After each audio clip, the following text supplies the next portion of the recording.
Hello and welcome to the Retro Hour podcast, episode number 108, your weekly dose of retro gaming and technology news with me, Dan Wood. And me, Ravi Abbott. And hopefully we'll be able to hear all of this week's episode, unlike last week. Oh, God, yeah. That was a bit of a disaster, wasn't it? I'll tell you the story, what happened. So, I edited the show a bit late last week, hands up, bit of a busy week.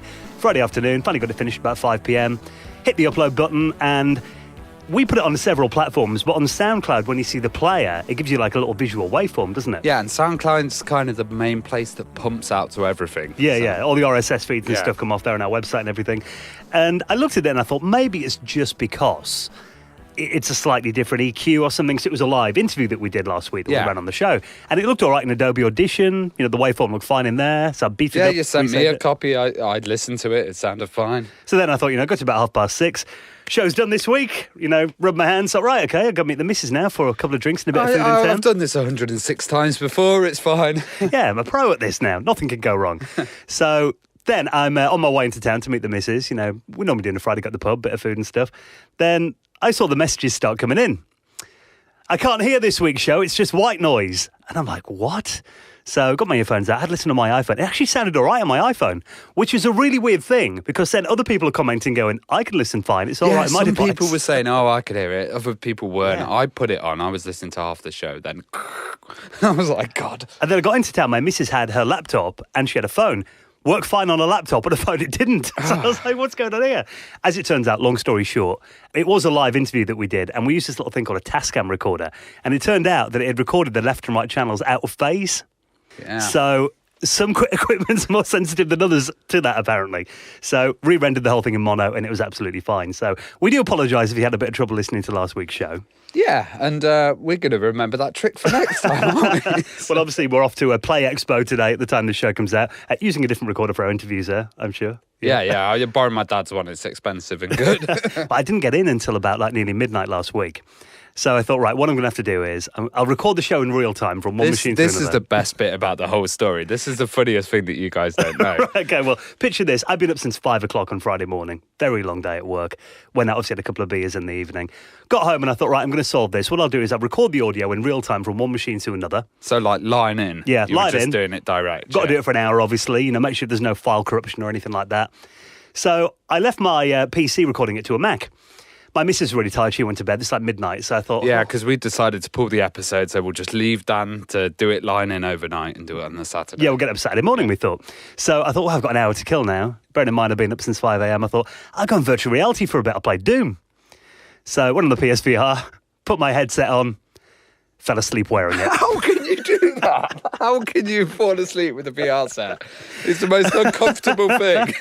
Then I woke up 8 o'clock in the morning, looking down at the floor in Doom, looked up and there's like a monster next to me. I'm like, that's it. I think the rudest awakening I've ever had. Yeah, get a heart attack. Like, where am I? God. I was instantly awake though, I'm in hell. Yeah, that was a bit of a shock to the system, I must admit. So, first time I fell asleep in VR. I don't recommend it, I must say. But, yeah, we got the episode sorted in the end out on Saturday morning. So, yeah, we apologise about that, guys. Hopefully it won't happen again. Thank you for bearing with us. And obviously we've got some exciting interviews coming up over the next few weeks. Going to bring you some of the chats that we do on the Play Expo panels this weekend. And I think today we've got someone who's going to be so interesting. And a world first because he's never done a podcast before. Is that right? No, yeah, he hasn't before. Michael Lawrie. And this guy is just such a pioneer in the kind of early internet. We had Richard Bartle on who talked about mud.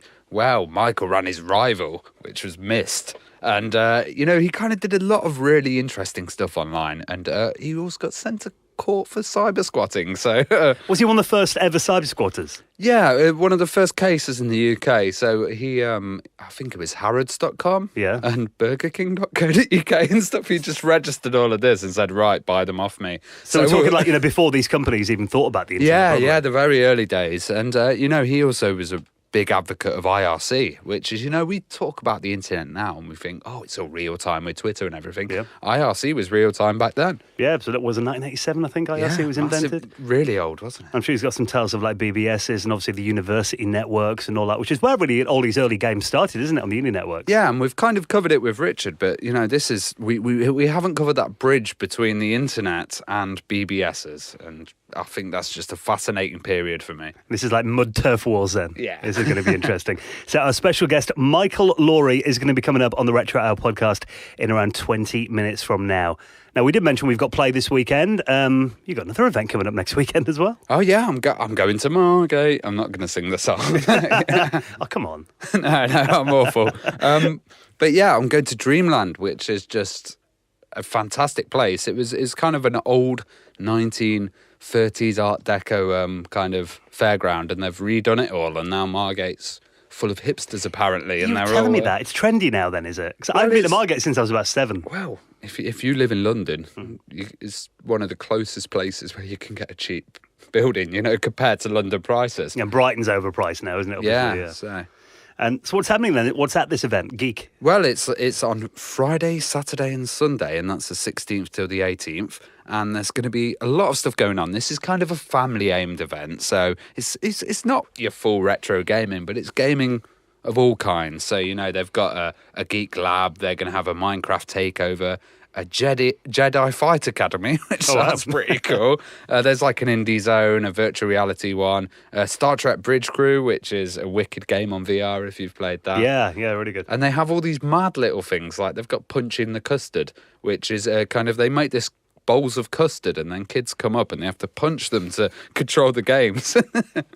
That's quite a creative controller, isn't it? Yeah, so it's kind of an exploration of play and games. And you're going to be down there hosting the weekend. Yeah, I'm going to be doing the announcements and stuff, so it'd be cool. Just pop down and say hi if you're in Margate. There should be quite a few people, retro crew down there. Absolutely. So if you want to find out more and get tickets for that, we'll put that in this week's show notes at theretrohour.com. And if you're on our website, obviously that is a place where you can show a little bit of love if you listen to this podcast week in, week out. I mean, we don't ask for a lot, do we? No, if you've got a few bitcoins that you want to get rid of at the moment. What are they worth now? Not even worth the mouse clicks, are they, these days, bitcoins? I did actually buy some bitcoin, when it's at its all-time lowest, I think, wasn't it, the other day? Yeah. Well, it's been like 10 years. It'll go back up, I'm sure. We'll see. But if you do want to make a donation into the running of the show, if you haven't got bitcoins, you can do it via PayPal. We accept any currency on PayPal, actually. Yeah, and kind of any credit card as well. You can just use it because it's worldwide PayPal, isn't it? Yeah, it does conversions and that anyway, doesn't it? So if you'd like to make a little donation into the running of the show, obviously anything we get into our tip jar does go back into the running of the Retro Hour podcast. And all you got to do is head onto our website. You'll find the links on the front page of theretrohour.com. And we want to say a massive thank you this week for donating and making their place in the Hall of Fame, Gary Hucker, Charles Aswood, Michael Willets, and Andrew Holland, who all made donations into the running of the show. Thank you so much, guys. Really, really appreciate that. And you can do the same by going to our website, theretrohour.com. Now, before our special guest, some really cool stories this week. Did you ever think that you would open the Argos catalogue and see the brand Commodore right in the middle of the pages about the games and computers and stuff? No, I didn't. And that's kind of crazy. Yeah. Well, it turns out we talked about this product a few months ago now, because it had been rumoured for a while. This is the C64 Mini. Now, this is interesting because you say the word Commodore, and there is no word Commodore on it, but they have put it in the category of Commodore. Yeah. So, So the company name on Argos.co.uk is Commodore, isn't it? Yeah. Which I imagine the last time they listed that was probably over 20 years ago when they sell like the Amiga 500 and stuff. But it does mean that this product is now finally getting a proper release. We've got a release date for it now. 29th of March it's going to be out. and £70? 70 quid, which, admittedly it's a bit more expensive than making your own with a Raspberry Pi and getting a case, but this is a fully finished product that you can buy in high street shops. Yeah, so it says it comes with a joystick as well, 64 games, a 2-year guarantee. And the box looks, pretty similar to the original C64 box, actually. Yeah. But if you go on YouTube, even though it's not out yet until the end of next month, there's a YouTuber called Lard's Lair. If you've seen him before. Yeah, I've seen him. Well, he's actually been along to the offices of the crew that are behind this system. So you actually see the hardware, and it looks, if you watch this video, it looks pretty much identical to the original bread bin Commodore 64, but it's much smaller. and it's got like a non-functioning keyboard on there, but, stylistically, it looks very similar. You did mention that there's no Commodore branding on it, and I thought, because the Commodore 64's got that Commodore key in the corner. Yeah. I thought, what they're going to do about that? But looking closely, it just says, the C64 on that key. Yeah, that's it. And there's no the little bird head logo. Yeah, the chicken head thing. Yeah, there's none of that. It's not on it anywhere, is it? But it's got, like you said, 64 games, and they have now confirmed which games are on there. So if you actually watch his video, you can see the user interface and everything that's on there. And it looks really good. And a few of the games that are on there already, they've confirmed stuff like Boulder Dash is going to be on there. Iridium? Yeah, Iridium's on there. A lot of Houston games are actually on here. They've got stuff like School Days. Like California Games. California Games on there as well. Yeah, Cybernoid. The Monty games, Monty Molar on there, Monty on the Run. So it's actually quite a nice little package for those who maybe remember the Commodore 64, but I think, because this actually the platform it runs on, apparently from what I've seen, it's pretty much identical hardware to the NES Mini and the SNES Mini. Okay. Well, I think also it says it's got 2 USB ports, so that might be quite nice to get some of these new controllers. Yeah. And then have them on Bluetooth and kind of play your C64 games with a nice wireless controller. Rather than using the joystick that's built into it, though, I don't know if it does more than just controlling the games, because as you can see, it's got quite a lot of buttons on it.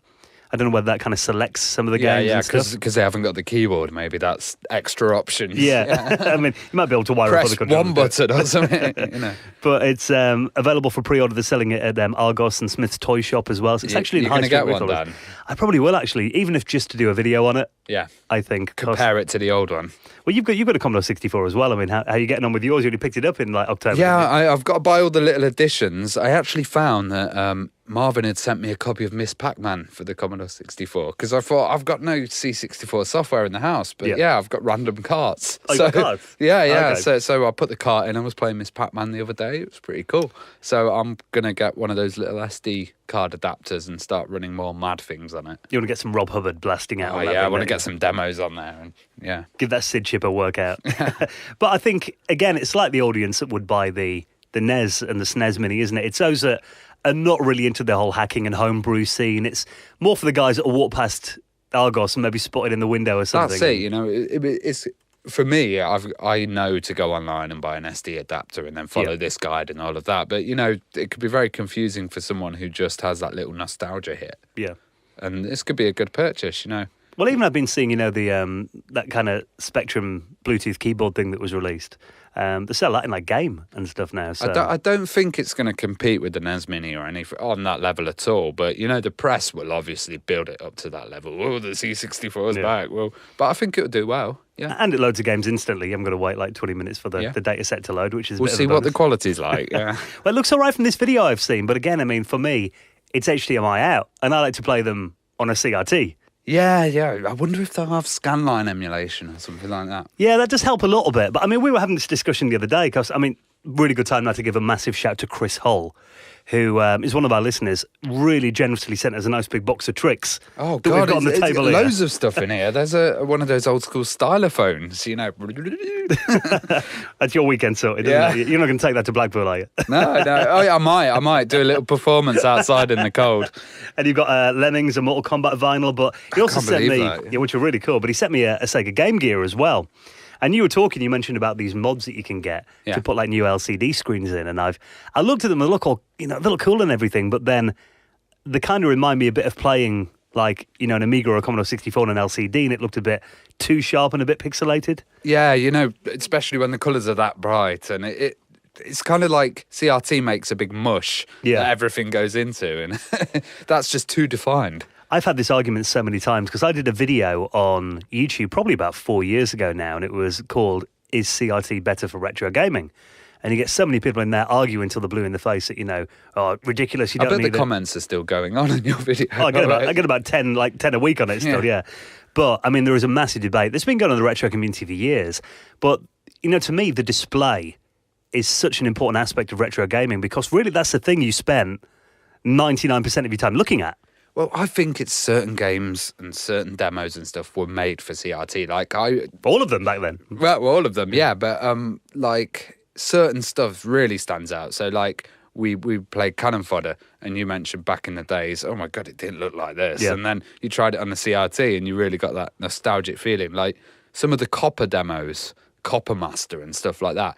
You watch that on CRT and it just stands out so well now. It's just much better than any HD or even OLED, in my opinion. I think, like you said, that they were designed for that screen, so that's what the animators and the graphic artists made them to look like that on that screen. And there is a bit of CRT, like you said, it blurs stuff a bit. It's like anti-aliasing, it's called, isn't it? Yeah. So, but when you watch it on an HD TV, it really just stands. All the pixels are square and blocky, and to me, it just doesn't look authentic. And I think if you're going to go, like, say, to all the effort of getting the original hardware, getting all the original peripherals, but then you're kind of losing the most important thing you spend all your time looking at, and you replace it with, like, a 4K telly. It's like, you might as well just emulate it on your PC, in my opinion. But I know there are people that disagree, but there you go. So it would be nice if, you can get converters to hook up HDMI to CRTs and stuff anyway, can't you? So I think so, yeah. Downgrade it. Downgrade your C64 Mini.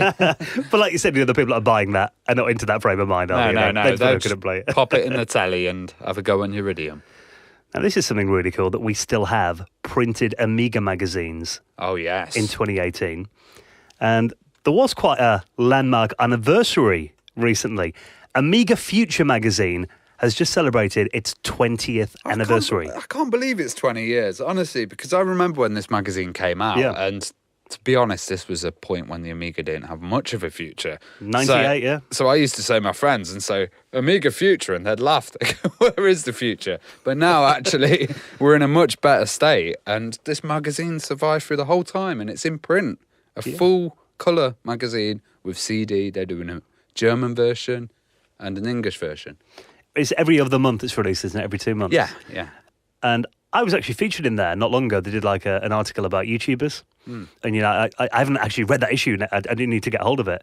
But, I've bought issues of it in the past. And like you said, the fact they do a cover-mounted CD is pretty cool as well. It's got software for like all the different variants of the Amiga on there. And the thing is, that there was a point where it was kind of like the internet sites are starting to report a lot of stuff that the magazines are. But now the magazines have these unique things where you've got interviews with people and you've got kind of sections. They had this great thing where Trevor Dickinson, who was the head of Aeon, he was doing a retrospective and he was talking about all of the old companies, how they ended up in dodgy situations and stuff, and it's just really fascinating. I really love that magazine, Amiga Future. Yeah, and it's just cool that there is, like you said, a full colour glossy magazine with the CD-ROM mounted on the front that's been going 20. That must make it the longest running Amiga magazine then, 20 years. I'm not sure, but yeah, it's a long run, isn't it? Absolutely. So if you want to subscribe to that, I need to renew my subscription actually, because it is a really good read. You're actually going to be writing some stuff for them. Yeah, I was thinking of doing an article with them which will kind of be comparing what it was like 20 years ago, the scene, to now, and kind of the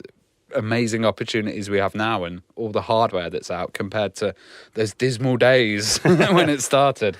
Well, they printed in English and German as well, and you can actually order it directly from their website. So, I just love getting magazines. I do buy Retro Gamer most months as well. Yeah. It's just nice, because in our era when we grew up, that's how you read about video game news and stuff. And there is still something very nostalgic about, especially if we've got a train journey or something. Well, I still have that habit. When I get a new magazine, I don't sit there and read it all in one. Yeah. I read a few pages and a few articles and I save it throughout the week so I can read at different points. And then, you kind of pace it, don't you, with a magazine? Yeah, don't gorge on it all at once. No. Yeah.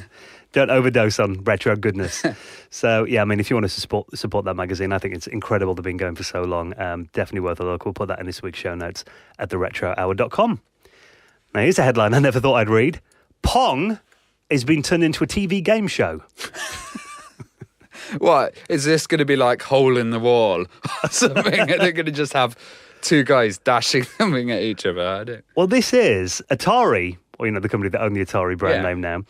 They've partnered with a guy called Scott Sternberg. Now, Scott, his game show credentials include Rock and Roll Jeopardy, Catch 21, Hollywood Squares, Kids Wheel of Fortune, The Gong Show, Love Connection. So he's done some really high-profile, slick American TV shows. The Gong Show I've heard of. Everything else, not sure. Yeah, they all sound like kind of spin-offs of other kind of famous shows.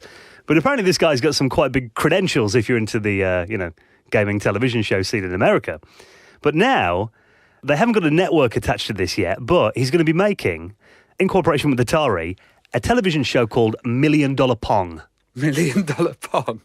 So essentially people go on TV and play a variant of Pong to, I assume, win $1 million. Well, do you think it's going to be one of those, cheat versions? where he's rigged it somehow to not. Now, something tells me it's probably not going to be on an original Pong machine. No. It's just going to be all like slick and 3D probably and all that. I'm about to win $1 million, and then the caps go or something. Can you imagine?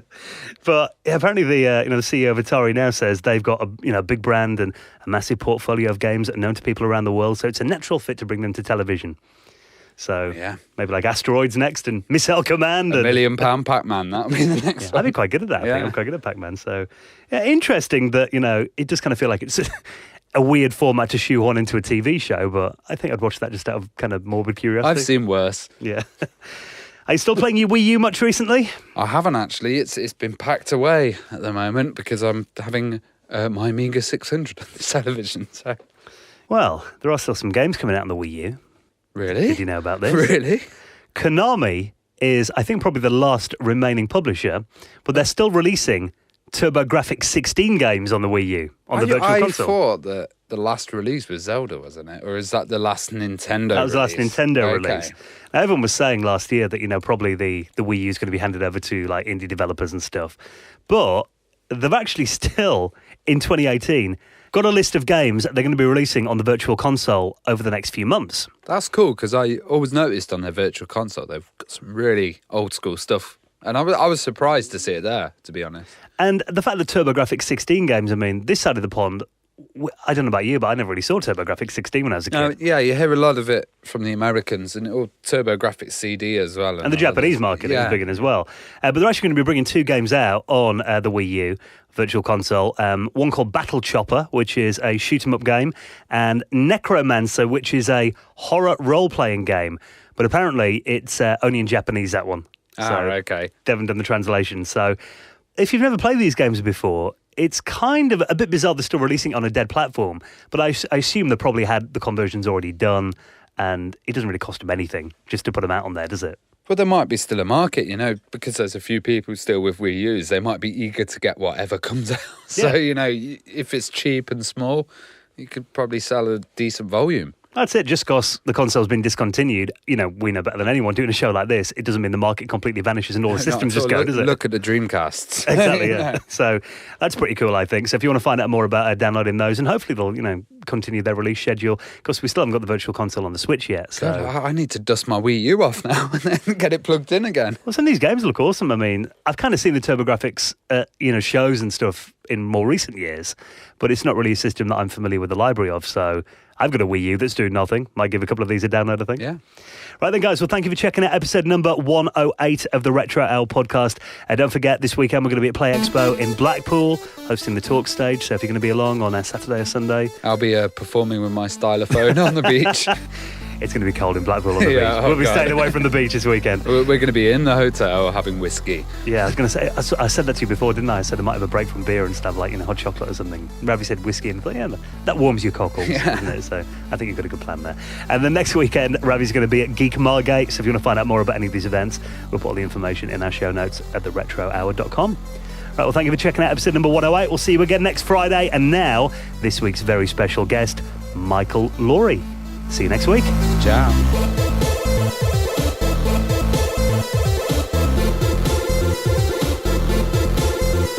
You're listening to the Retro Hour podcast, and it is time to welcome on this week's very special guest.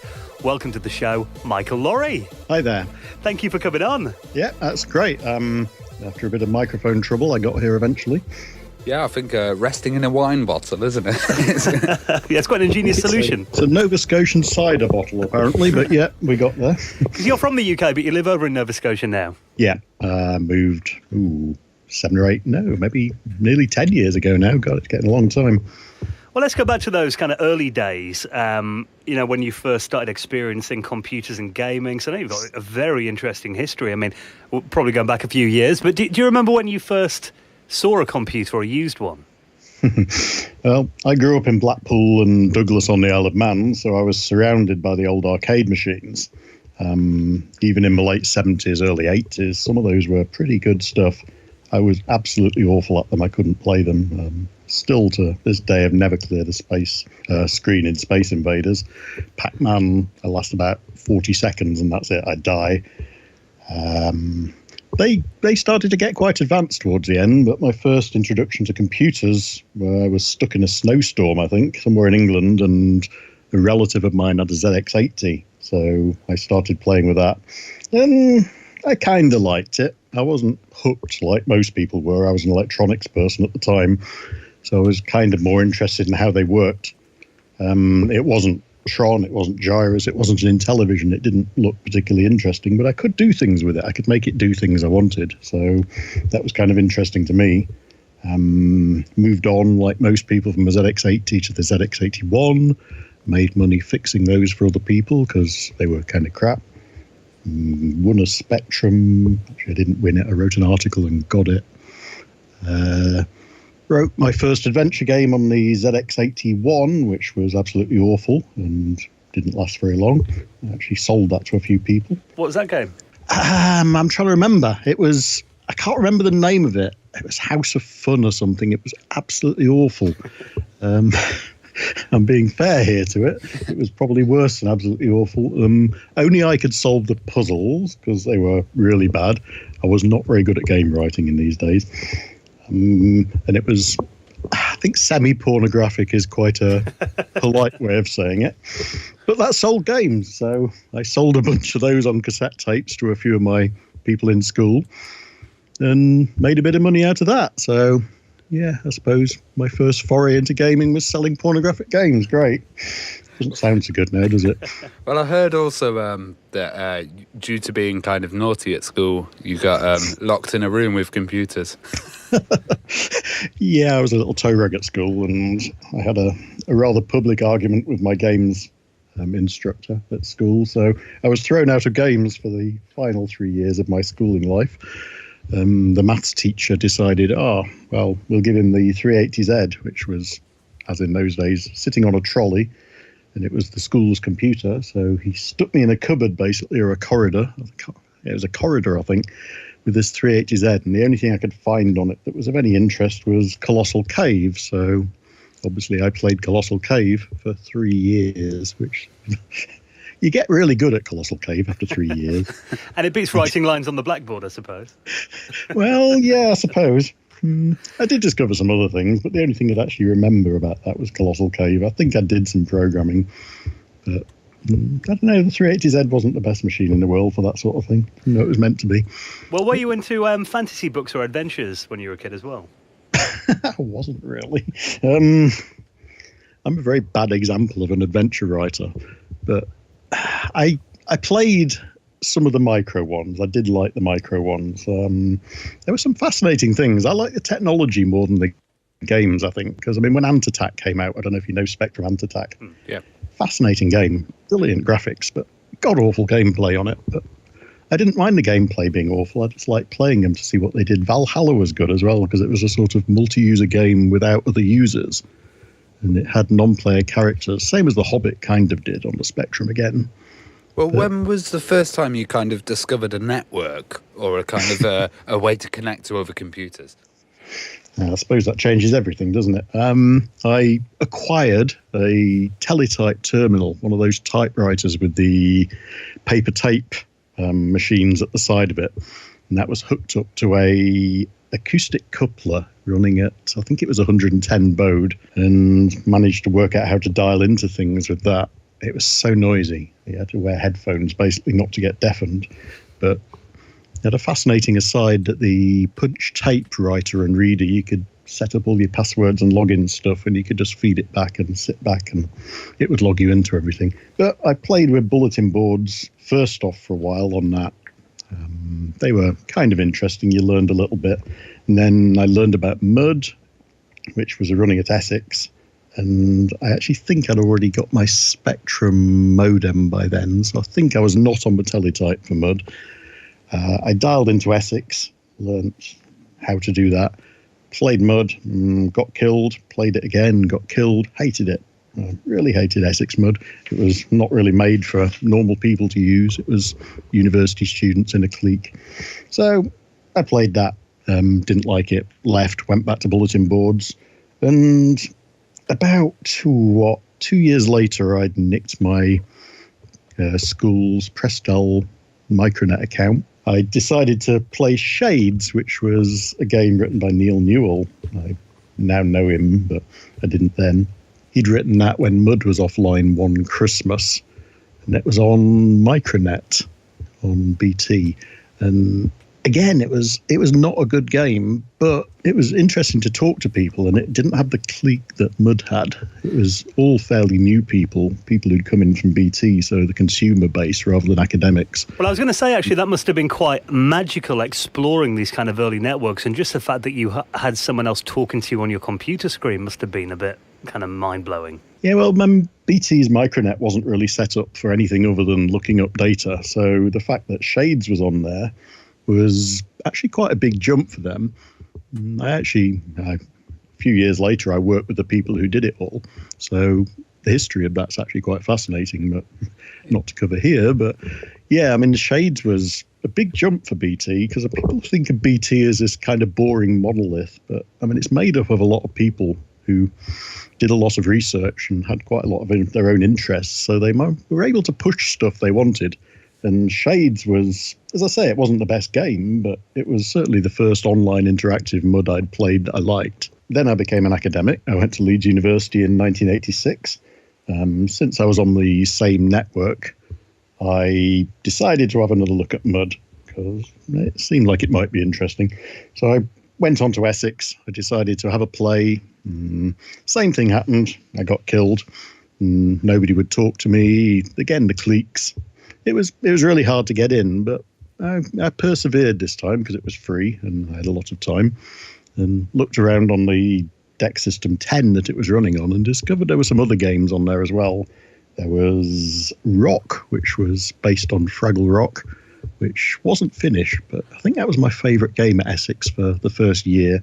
There was Myst, which we'll get onto later, but that was this medieval anarchy bloodfest world, which just wasn't finished. It was an interesting game, but it wasn't finished. And then there was Uni, which was, again, a half-finished game. It had just been left, and it was a not good game. It was just full of Essex in-jokes. But the interesting thing about it was so badly written, it had exposed how the innards worked of the game. So you could sort of explore how the game system worked. And as a systems programmer, for me, that was rather interesting. So I could play the game, and I could find the bugs, and I could work out why the bugs were doing what they were doing. From the inside out, I was learning an awful lot about how the game system was working. So I was basically reverse engineering in my head how on earth this Mud system was working. I'm trying to think, about a year later, a guy called Simon Smith at Essex, I don't know what he did. I still don't know who he was or what he did. He appeared and he had the source code to Myst. And he talked to me and I talked to him, and we decided, well, let's fix the game. Let's try and make it into a playable game. So we took Myst. He was interested in writing the actual game stuff, so he added to the map. He created new little realms in the game. I was interested in fixing the bugs, so what I did was fixed all the bugs and then watched how people played it very carefully, especially new players. My main interest was new players. So I watched how the new players interacted with the game. If they did something and I thought, well, that should give them a message, that should do something, then I'd make it do something. I'd give them a message. And I padded the game out, so there was actually a proper game there to play. Fixed all the bugs, and then zeroed everybody, reset everybody to a novice, and except for a couple of people I needed to help run it. And then we got a game that was playable. So I was wondering back then, the phone bills used to be massively high, and all these people connecting to Myst, how did they kind of afford it? It was all on the academic network. So in those days, Essex was connected via Janet, which was the joint academic network. So all universities were connected to that at about 9.6K. Some of them had 19.2K lines. They were very posh. And there was also X25, which was BT's packet switching system. That was called IPSS in those days, I think. That was a BT commercial offering, and it connected to other packet switch systems around the world. So we had American players. We had, we didn't have an end game. We had this situation where wizards were sitting there arguing with each other and playing stupid games with the players. And I wanted something to happen that wasn't that sitting around. So what I did was I made wizards mortal. So they were no longer immortal. If somebody came along with a chainsaw or a shotgun, they could kill a wizard. And if enough people ganged up or got wizards onto their side or did whatever, they could go around killing wizards. So wizards were no longer mortal. They couldn't sit there lording around or anymore. So I brought back the old bloodbath and turned the game much more into politics. But the problem with that is it required basically me as a dungeon master all the time the game was running, 365 days a year. And yeah, that wasn't fun for me in the end. Did you still get time to do your academic work? We don't talk about that much. I did pass in the end, not very well. I got suspended 3 times.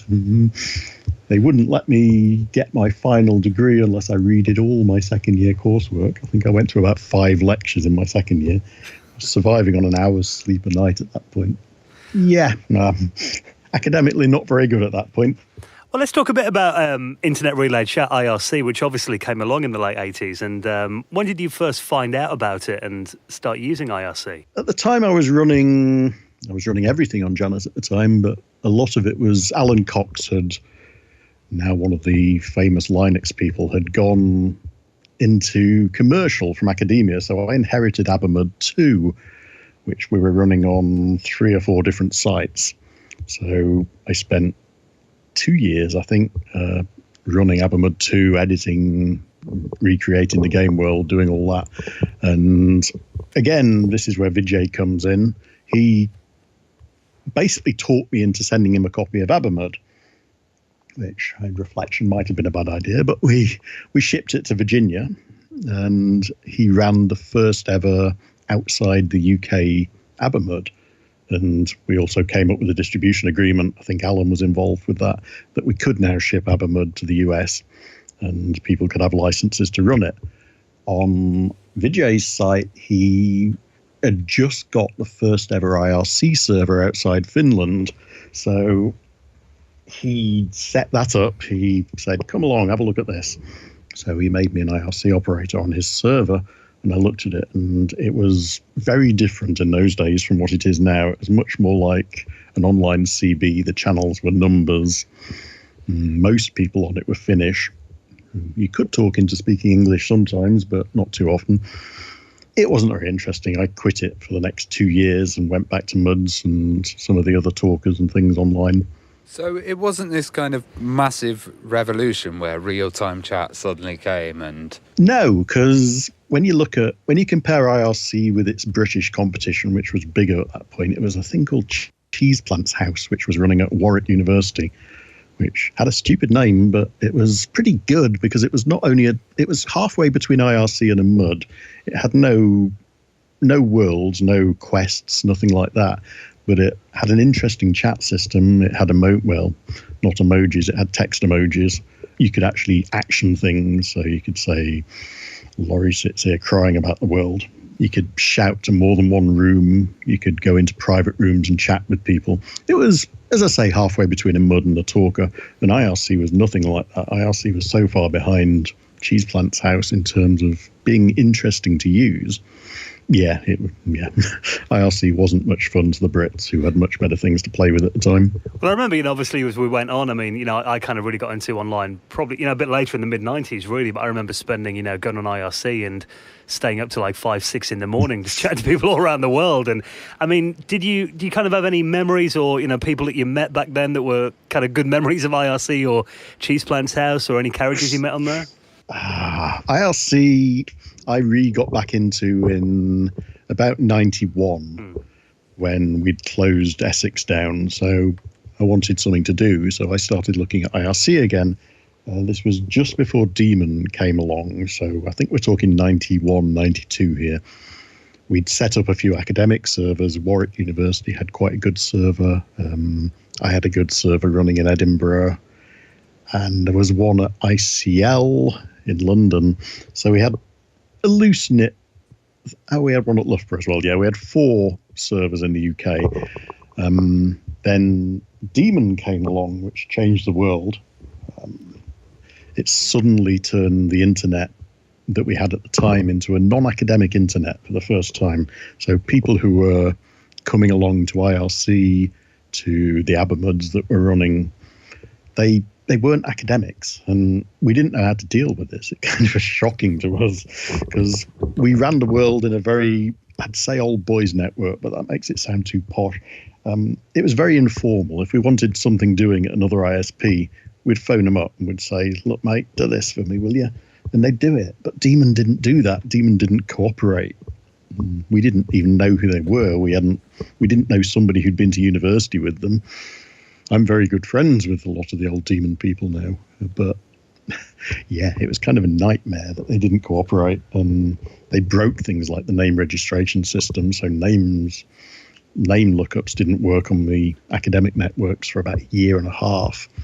I hacked the machine in the end and fixed it, which was the only way of getting it done, but that wasn't considered particularly naughty in those days. And you were kind of running a few MUDs as well till this time as well. Yeah, till 91 I ran everything.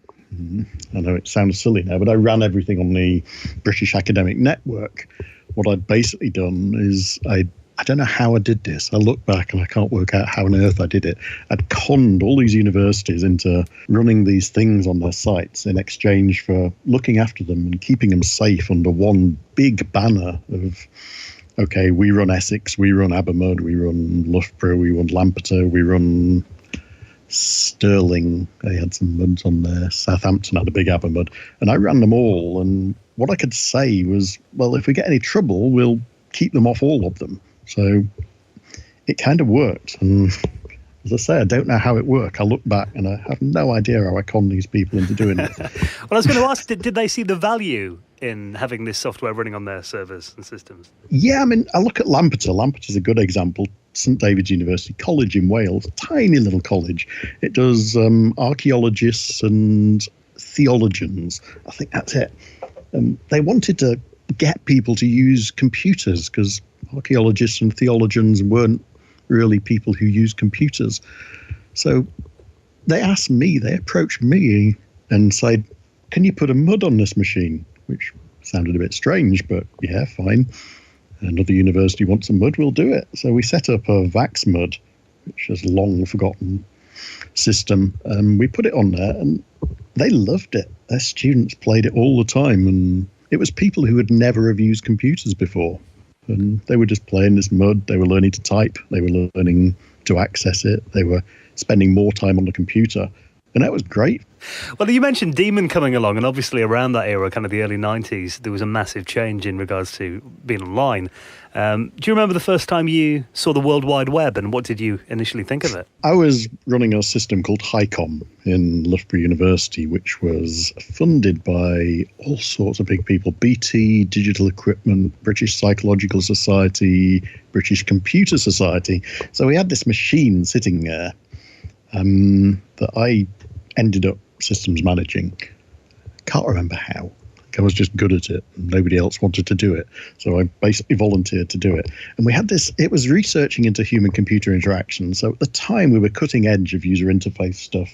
And we had all this data on the internet, on the internet and Janet. And there was no real way of accessing it. So we had different systems, and what we'd opted for was something called VAX Notes, which was very similar to what Prestel was, but much, much faster. And we had other systems. We had Archie. We had, I can't remember the name of the other one. But these are all ways of looking at vast amounts of data, accessing data quickly. And we were experimenting with all of them. And I was talking to CERN, and we got a very early version of the World Wide Web server on there. We did some experiments with it. And bearing in mind, I was working for Leeds University at this point, and I had a VT220 on my desk, a 80-column terminal. Accessing the World Wide Web's not very interesting from an 80-column terminal. It doesn't look much different than anything else on an 80-column terminal. So I tested a few clients on a VAX station. So we had a graphical interface, which looks kind of like an archaic browser. And I could see the value in it. It was so slow because remember we were still connected at 19.2K. Graphics were rudimentary even on Sun's Next stations and VAX stations. And it would, if you wanted to see a graphic, you were looking at 5 to 10 minutes for it to load. You didn't get the graphical internet that you had now. You basically had text with hyperlinks. And if you wanted to look at a picture, you'd click on it and it might appear in a few minutes. So my report on the World Wide Web was, nice idea. I like hypertext, but none of the graphic stuff's going to take off because there wasn't enough power at the desktop and the internet was too slow. Well, when was the kind of point when it started churning from an academic thing into a kind of crazy teenaged anarchist cookbook kind of mad arena? Again, I'm going to have to say, I'm going to have to credit Demon with this. It really was Demon that changed the British world as far as this went. And we were ahead of everybody else. When you look at the US and everybody else, we were far ahead of those as far as networking stuff went. And Demon came along. All there was really to do on Demon, though, when you look at it, was IRC. They connected to IRC servers and they created their own in the end. And Usenet. And they turned Usenet into a weird thing. Because, again, Usenet was mostly academics talking about academic things. And then these people from Demon came along and I'm not going to say ruined it because that's not true. They didn't ruin it. But they changed it. They changed it from something it wasn't before. They had arguments. They discussed things that weren't particularly academic. It was an interesting change to watch. And not necessarily a good change for a lot of the people on the internet at the time. I'd opened up about 2 years earlier from Demon. I'd opened up the internet to a lot more people. HiCom was giving free accounts away so people could get on the internet. But again, they couldn't do anything. I mean, you didn't have web browsers. Thinking web browsers came along, 92, 93? But modems weren't keeping up with that at that point. So I think it still took till about 94, 95 for the web to become much as it sort of is now. So people were still using IRC and Usenet then more than the web, I think. Well, obviously, security was a lot more rudimentary back then. I remember reading stuff about, Robert Schifrin's hack on Prestel back in the 80s. And obviously, the famous Kevin Mitnick had an account on one of the first public access ISPs. I mean, were you actually on the same ISP that he was? Did you actually have any interaction with Kevin? I've known Kevin for a long time. I used to work with a guy called Neil Clift, who Kevin was obsessed with. And rightly so. Neil was a brilliant VMS hacker, probably one of the best hackers ever. Had high-profile jobs for Microsoft and Google. They poached him for vast amounts of money in the end. But he hides away in the background. But Kevin was obsessed with getting his hacks for VMS systems. And so I dealt with him before his first arrest. This was in the 80s. And then he reappeared.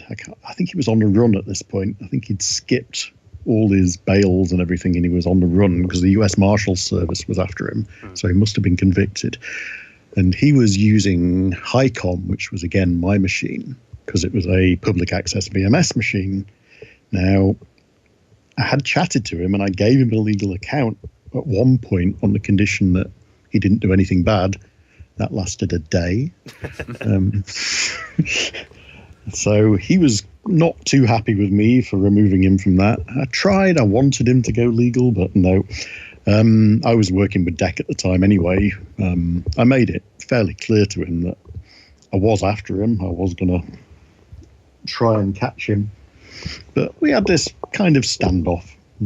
Not friends, but not massive enemies situation. One of the systems managers at Loughborough then discovered he was looking at disk space and noticed that disk space was vanishing. And he discovered that Kevin was logging everything I did, so every screen, every key press on one of the Unix machines, which I used to get to HiCom, because it had screen on it, so I could run multiple sessions. So we had this interesting situation where Kevin was monitoring me. If we let him know that we'd caught him, he'd stop using it. So we had him in a place where we knew he was. And he didn't know that we'd spotted his monitoring. So we started monitoring him at the network level before the machine. So we were looking at his literal every IP packet. I had to go on for a year being monitored by both the FBI and Kevin. So everything I was doing was being monitored, recorded into federal evidence. And then Kevin was using anything he could find that I was logging on, so I couldn't tell him or let him know that I'd done it. So I still had to log on to machines with my passwords. I still had to talk to people privately. I still had to do all my work with him watching everything I did. I would occasionally, if I wanted to do something like work secret, I'd log on to a different machine. But basically, I lived my life being monitored by the FBI and Kevin for a year and a bit. That was so weird. Well, how did you feel when Kevin eventually got caught? Quite pleased. The story of how he got caught's been turned into some weird urban folklore. Always makes it seem like one person caught him when there was a huge team following Kevin, monitoring everything he was doing. I don't hold any grudges. I mean, I'm glad he was caught. I do talk to him now. Again, we're not friends, but we're not enemies. We chat occasionally. You must have had a healthy respect for like his technical ability then. I don't want to be mean about him. He was not a brilliant hacker, but he was a fantastic social engineer. You've got to give him credit for that. His skills in social engineering were second to none. And we watched him get extra numbers out of BT in seconds. He could just call people up and turn them to his will just by phoning them up and pretending to be other BT engineers. He knew the lingo. He knew how to talk to them. He was just brilliant at getting information out of people. And yeah, can't fault him for that. I think he's probably, Neil Clift might be the best hacker in the world, but Kevin Mitnick is probably the best social engineer. Well, let's talk about, obviously, the fact that you were early with access to the internet meant that you had access to some domains that maybe other companies would have been interested in as the years went on. How did your interest in registering domains begin then, and where did that start? Daemon came along and changed my world. I wasn't really running everything anymore, so I needed a new intellectual challenge. So I thought, well, let's set up an internet company. This was 1994, I think. So great, we had the World Wide Web. I had a lot of internet resources that I could use. So I thought, well, let's try and sell people internet. I set up a company called UKNet, and we tried to sell things to people. So I called Renault, tried to sell them internet. And they said, well, we've heard of the internet, but we're never going to be on it. It's that thing that weird people use. So that didn't work. So I came up with a new scheme. Well, what we'll do is we'll set up mock sites. So we'll get a domain for Richer Sounds, say. We'll set up richersounds.com. We'll put a fake site on there. And we'll say, instead of, do you want to be on the internet? We'll say, look, we set up this as a mock site. Have a look at it. This is what you could be on the internet. And they said no. And everybody said no. Still nobody wanted the internet in 1994. It just wasn't of interest to commercial companies at all. And in the course of this, I'd registered a bunch of domain names. The most famous one for me probably being harrods.com. And about 3 years later, probably looking at 96, 97, I was in holiday in Scotland. Cell phone coverage was really bad in Scotland in 1996, 97. So I came back to Edinburgh. And I was on the front of one of the newspapers, the information superhighway being sued by Harrods for passing off, pretending to be Harrods on the internet.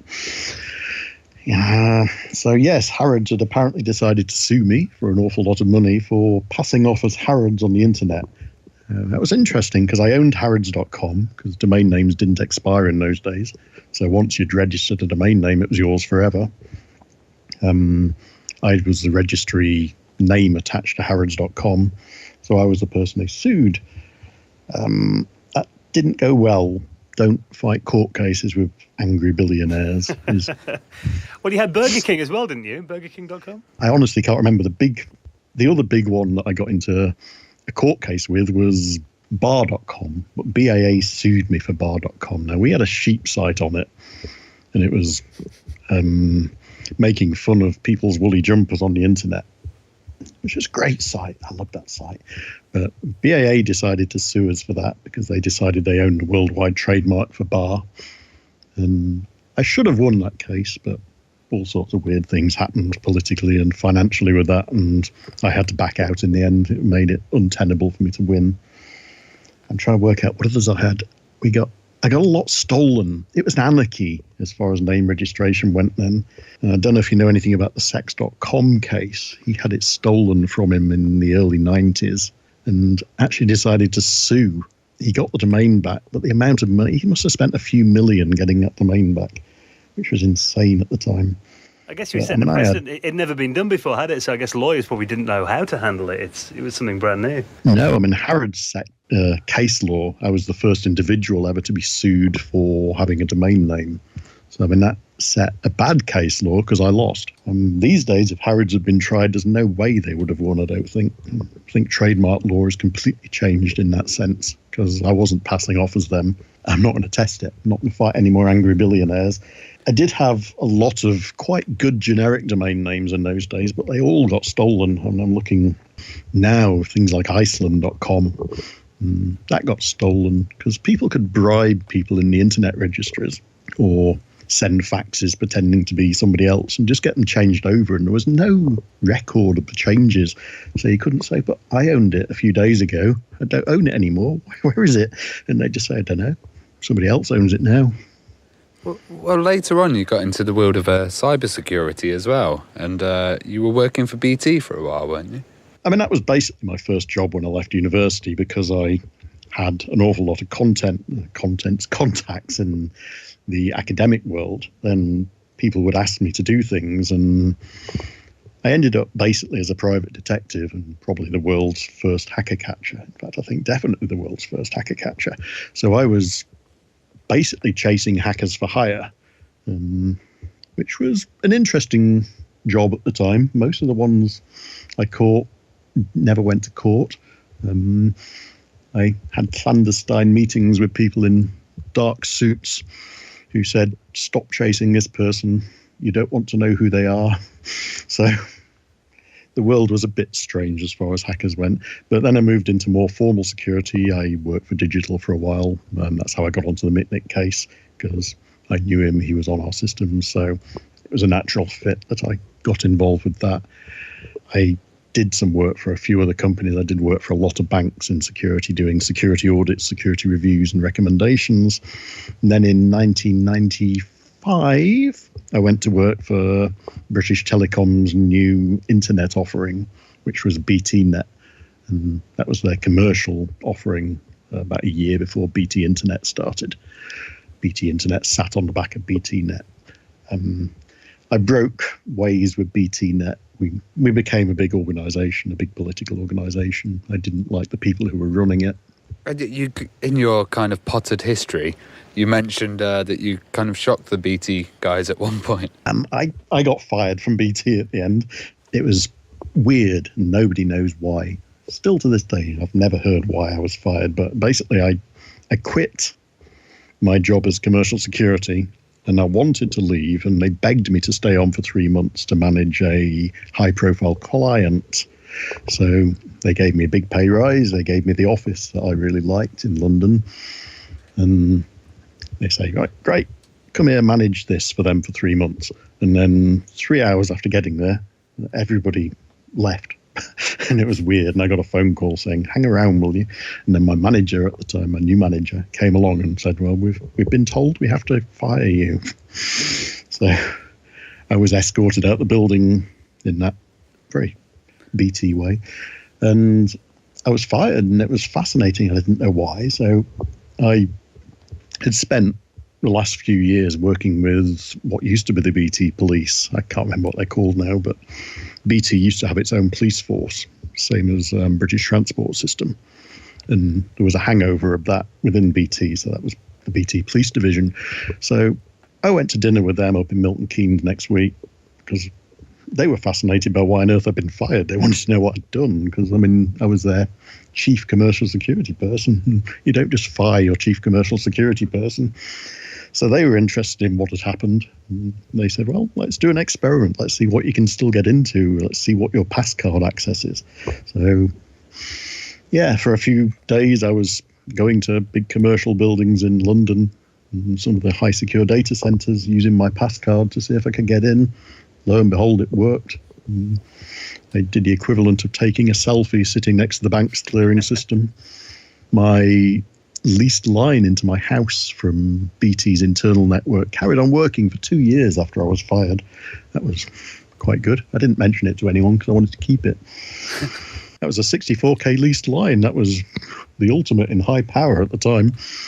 So you've actually, in more recent years, got into collecting systems as well, which is something Ravi and I can relate to, having quite big collections of classic systems. Not as many as you, though. I think you've got over 200 classic systems then, have you? I used to have a lot more. The first collection got stolen. But it started when I was involved with Edinburgh's TARDIS public access system. That was an aging GC machine, and this was 88. And that machine was falling to pieces. It was the first ever public do anything you want Unix machine on the network. It was our British equivalent of the MIT Media Lab. So that ran at Edinburgh University as an official project. We actually got a couple of academic papers out of that. But anyway, the only places I could get spares for that were Daresbury Labs, and I knew a few people at Daresbury Labs. So I don't know if you know Daresbury Labs. It's the one with a big, huge Van de Graaff generator outside it up in Manchester. Fascinating place. But I'd go up there to get old discs, bits of CPU, maybe the odd Sun, to take up to Edinburgh to add to the TARDIS project collective up there. And I'd see all these things. Like, there'd be pallet loads of Commodore PETs that they were just going to scrap. And that hurt. I'm a hoarder. I'm a compulsive technology hoarder at heart. More a data hoarder than a physical hoarder. But yeah, and I did not like seeing this stuff being scrapped. And then Leeds scrapped the DEC System 10 in the ICL 1900. And it hurt to watch these machines that were probably couldn't be replaced being scrapped. So about 91, I started trying to collect what I could. I couldn't collect everything. White vinyl only fit so much, and I didn't have that much space. But I'd collect what I considered important. A lot of that was the big mini computers, and then started seeing more and more old Commodore PETs you'd see millions of, so I'd only needed one of those. Things like an Apple Lisa, I mean, they were just thrown away. I don't know how much they're worth now, but when I saw those lying thousands, when I saw those lying around, I picked them up. And I'd run into the old micros as well, which I still had a soft spot for. So, you probably hate me for this. I've got pallet loads of Commodore Amigas and STs and things like that, just sitting there because I don't really know what to do with them. Now, when I left the UK, the world had changed and people were collecting retro computers now. It had become a thing. So I wasn't basically a one-man army trying, look, keep this stuff, we'll never see it again. So I didn't need to collect it anymore, so I gave a lot of my collection away. Bletchley Park got quite a bit of it. Private collectors I'd give it away to, but I kept the interesting stuff, so I kept a few of everything and bought it with me in 2 40-foot containers to Canada. So there was still quite a lot of it, I suppose. Well, I think it's fantastic that you've kind of donated some of your machines to Bletchley Park as well, because that's really a great historical place for computing in the UK. And putting them on display as well, letting other people see these machines, which, you were actually wise enough to realise that these are going to become part of history, I suppose, early on. Yeah, well, the other thing I collected a lot of and still have a lot of, I didn't give a lot of this away, was documentation and media. I wrote a long rant years ago. We tried to bring Essex Mud back for Bletchley Park, and they thought they had a DEC 10 system. So I went in there and thought, well, great, let's put this on the DEC 10 system. And we'd have a running Mud as a museum piece. And they didn't have a DEC 10 system. They had a PDP 11, sorry, which looked like a DEC 10. So I thought, well, why not run it on a VAX? So I got myself a VAX and I set up a DEC System 10 emulator on it and put Mud on it. And I put the source code to the BCPL source code to the Mud driver on it. And I put the Mud database on it. And I went to compile it and there was no compiler. So great, it's a compiler. I'll just go get one. Where from? I couldn't get one. I still... 15 years later, I've never found a BCPL compiler for a DEC System 10. And when I was backing this up, like 5 years earlier, I didn't consider that I'd need to back the system software up. I figured I could always get hold of a Dex Systems 10 BCPL compiler. There isn't one. As far as I know, it's dropped off the planet. There just doesn't exist anymore. Richard Bartle sent me a tape which might have it on, but I don't have I think it's an 8-track or a 7-track tape drive that will read an old Dex System 10 tape, and apparently neither did anybody else. So, just people didn't think to keep it. No, and so I've got this media, and then I later started, I've got the media, I need to start collecting the stuff that will read the media. So I have so many obscure tape drives and data drives, and I have literally probably tons of documentation. So I've got old PDP documentation, old ICL documentation. I don't want it, but I haven't found anyone to give it to yet. I think as time goes on, there are going to be more and more people that are interested because of how much computers have changed the world. I mean, I think we're probably only scratching the surface of looking back on the history of computing today, aren't we? Yeah, I think I read that in the last few years, we'd lost more data than over the entire course of human history before. It's insane, but I can believe it. Absolutely. Lost so much. Michael, it's great that you're doing work to preserve, this history of computing, and also, have you got any plans, any things you're working on at the moment, or any future adventure game plans, or things you're working on right now? Nope, I'm very, very boring these days. I work in moderation, which I guess is the same job as I've been doing since the early 80s. So not much has changed for me, really. It just ups and downs into different little adventures on the side. But nope, nothing exciting going on now. Do you still play any of them? I can't resist every now and again. Victor Toth has a copy of the old British Legends running, which was Mud before they incorporated some of the later stuff into Mud 1. So it's a sort of archaic version of Essex Mud, and it was the same as the one that ran on CompuServe. And I can't resist popping there every now and again. It's interesting to look at. It's a museum piece.